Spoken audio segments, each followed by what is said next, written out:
कुरान में कुत्ते को नजसुल ऐन जानवर 3 बातों की वजह से करार दिया गया है। कुत्ते की वो कौन सी 3 फितरतें हैं जिनकी वजह से वो निजस जानवर करार दिया गया? पहली फितरत यह है कि वो उस वक्त जब अल्लाह ताला अपनी रहमतों का नज़ुल शुरू करता है, अपनी नेमतों की बारिश करता है, तो वो उस वक्त औंधे मुंह पड़कर सो जाता है, यानी सारी रात जागता रहेगा। और जिस वक्त अल्लाह की रहमतों का नज़ुल शुरू होता है तो इस जानवर पर नींद का गलबा आ जाता है। दूसरी फितरत यह है कि वो अपने हमजिन्स को देखकर हमेशा भौंकेगा, नफरत का इजहार करेगा। तीसरी फितरत यह है कि वो अपनी ग़ज़ाई ज़रूरत पूरी करने के बाद बची कची ग़ज़ा ज़मीन में गड़ा खोद कर उसमें दफन कर देता है ताकि ये ग़ज़ा किसी और के काम ना आ सके। मेरे मोहतरम साथियों, इसके बाद मेरे जहन में ये बात आई कि अगर ये इतना ही नजस जानवर है तो फिर वो कुत्ता जो अस्हाब काफ का कुत्ता था, उसके लिए जन्नत वाजिब क्यों करार दी गई? उस कुत्ते के हवाले से बहुत से मज़ाहिब में बड़े इख्तिलाफ पाए जाते हैं, मगर यह बात अपनी जगह कि कुरान शरीफ में उस कुत्ते के लिए जन्नत वाजिब करार दी गई है। अस्हाब काफ के वाक़े से पता चलता है कि उनके हमरा एक कुत्ता भी था जो उनके साथ साथ रहता था और उनकी हिफाजत किया करता था। ये कुत्ता उनके साथ कहां से शामिल हुआ था? क्या उनका शिकारी कुत्ता था या उस चरवाहे का कुत्ता था जिससे उनकी रास्ते में मुलाकात हुई थी? और जब चरवाहे ने उन्हें पहचान लिया तो उसने अपने जानवर आबादी की तरफ रवाना कर दिए थे और खुद उन पाकबाज लोगों के साथ हो लिया था, क्योंकि वो हक की तलाश और दीदार इलाही का तालब इंसान था।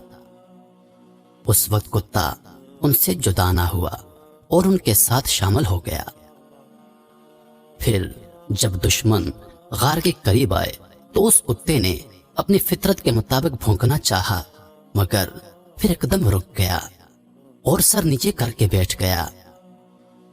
दुश्मन ने जब देखा तो वहां से कहते हुए गुजर गए कि अगर यहां कोई इंसान होता तो ये जानवर जरूर भौंकता। उस कुत्ते ने अपनी फितरत को छोड़ा। यहीं पर हुक्म हुआ कि इस कुत्ते पर जन्नत वाजिब है। मोहतरम साथियों, ये तमाम बातें तफसील से बताने का मकसद यह था कि जब यह बहस चल रही थी तो मेरे जहन में एक अजीब सी कश्मकश, एक अजीब सी बेचैनी थी। मैं अजीब से घबराहट का शिकार हो गया कि बहस चली कहां से थी और कहां जा पहुंची। मेरी बेचैनी का सबब यह था कि वो तमाम फितरतें, वो तमाम आदतें जिनकी वजह से कुत्ते को नजसुल ऐन करार दिया गया, वो सारी फितरतें, वो सारी आदतें तो मुझे किसी और मखलूक में भी वाज़े तौर पर नजर आती हैं।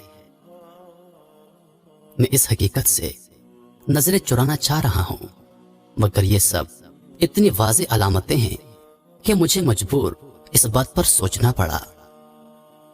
आप खुद फैसला कीजिए कि क्या ये सब बातें, ये सब आदतें हम जिसे अशरफुल मखलूकात के नाम से जानते हैं उनमें नहीं पाई जाती? मैं और आप इस आदत का या इस फितरत का शिकार नहीं हैं? सारी रात अपनी बेजा मसरूफियात में जागकर तुलुए आफ्ताब के वक्त सो जाना क्या मेरी और आपकी रूटीन का हिस्सा नहीं है?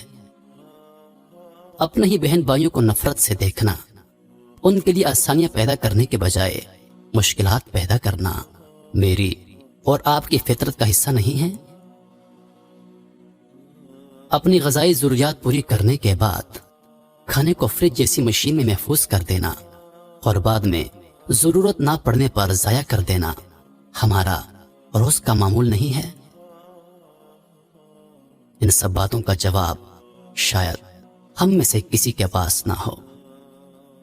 फिर मेरा अल्लाह, मेरा परवरदिगार, तमाम जहानों का पालने वाला, 70 माओं से ज्यादा मोहब्बत करने वाला, ہمیں اتنی بڑی مثال دے کر سمجھا رہا ہے کہ اصحاب کہف کے کتے نے اپنی صرف ایک فطرت چھوڑی تو اس پر جنت واجب ہو گئی، تو پھر ہم جسے میرے اللہ نے اشرف المخلوقات کا درجہ دے کر اپنی سب سے پیاری مخلوق بنا دیا، اگر ہم اپنی صرف ایک فطرت بھی چھوڑ دیں تو کیا رب العالمین میرا اللہ جو صرف اس بات کا منتظر رہتا ہے کب اس کا بندہ اس سے مغفرت کے لیے رجوع کرے، کیا وہ اپنی رحمتوں سے ہماری بخشش نہیں کر دے گا؟ یقیناً کرے گا۔ میرے محترم ساتھیو، سوچئے گا ضرور، اور ہو سکے تو عمل کیجیے۔